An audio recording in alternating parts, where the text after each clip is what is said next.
Tetapi saya tidak menyangka kalau tindakan itu sejauh ini menurut saya melebihi batas kepatutan moral dan etika dalam politik. Ia kasar, ya kalau bisa menggunakan istilah bahasa Inggris, it is really ugly. Mudah-mudahan kita tidak melakukan perilaku politik seperti itu. Usai bertemu dengan jajaran Majelis Tinggi Partai, Ketua Majelis Tinggi Partai Demokrat, Susilo Bambang Yudhoyono menyatakan bahwa Anies Baswedan dan Partai Nasdem tidak dapat dipercaya. SBY menekankan pada dugaan kuat Muhaimin Iskandar alias Caimin yang akan mendampingi Anies sebagai bakal cawapres. Ayah dari Agus Harimurti Yudhoyono ini mengungkap bahwa sudah banyak pihak yang mengingatkannya terkait sosok Anies Baswedan. Bahkan tak jarang SBY diperingatkan atas kepercayaannya kepada Anies. Akan tetapi SBY mengaku dirinya tetap percaya dengan kesepakatan dalam koalisi yang telah dibuat antara Demokrat dan Nasdem. SBY mengungkap bahwa dirinya merasa manuver politik yang dilakukan oleh partai mitranya Nasdem dan baca pres pilihan Anies Baswedan sangatlah buruk dan melewati batas kelayakan. Memang kita ditelikung dan ditinggalkan seperti ini. Sekarang, bayangkan kalau ditelikungnya kita ini, ditinggalkannya kita ini 1-2 hari sebelum batas pendaftaran ke KPU. Bayangkan seperti apa. Kita masih ditolong oleh Allah. Kita diselamatkan oleh sejarah. Ini syukur yang pertama. Syukur yang kedua, saya renungkan baik-baik tadi malam dalam kontemplasi saya. Justru kita diselamatkan oleh Tuhan, oleh Allah. Apa yang saya maksudkan?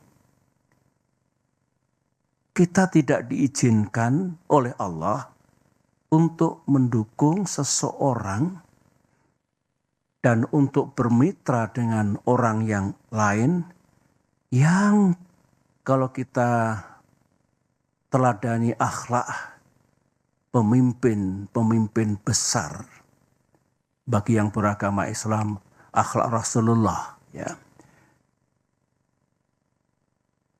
Yang kita rasakan sekarang ini, mereka tidak sidik, tidak jujur, tidak amanah. Berarti tidak bisa dipercaya dan mengingkari hal-hal yang telah disepakati. Tidak memegang komitmen dan janji-janjinya. Nah, sekarang saja tidak sidik, tidak amanah, tidak memegang komitmennya. Bagaimana nanti kalau menjadi pemimpin dengan kekuasaan yang besar, rakyat akan diapakan? Selain itu, kita ternyata juga tidak diizinkan untuk berkoalisi dengan seseorang yang sejak awal sudah melanggar dan mengingkari kesepakatan. Tertulis dalam kesepakatan koalisi, menjunjung tinggi prinsip kesetaraan, equality, dan kesetaraan. Ulangi, kesetaraan, equality, dan keadilan. Saya ulangi.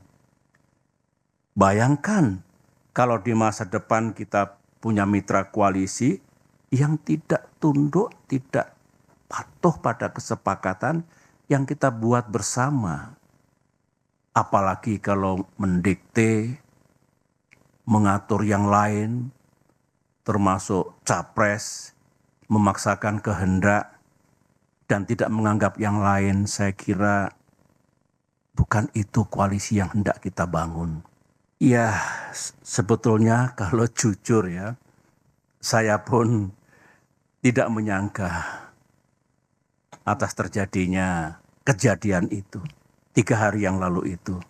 Setelah setahun lamanya kurang lebih koalisi ini bersama-sama berikhtiar, berjuang untuk bisa menjadi kenyataan dan bisa mengusung capres dan cawapres yang kita harapkan, yang juga diinginkan oleh rakyat.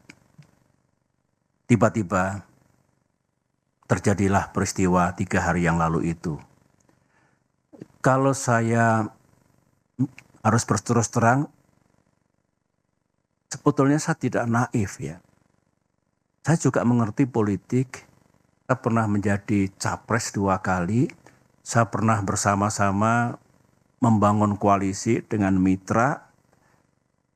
Dan tidak ada yang saya rasakan seperti yang terjadi 3 hari yang lalu itu. Saya mengerti, ya kita semua mengerti, politik itu memang ya penuh strategi, penuh siasat, penuh taktik, caranya banyak. Tetapi saya tidak menyangka kalau tindakan itu sejauh ini, menurut saya melebihi batas kepatutan, moral dan etika dalam politik. Iya kasar, ya kalau bisa menggunakan istilah bahasa Inggris, it is really ugly. Mudah-mudahan kita tidak melakukan perilaku politik seperti itu.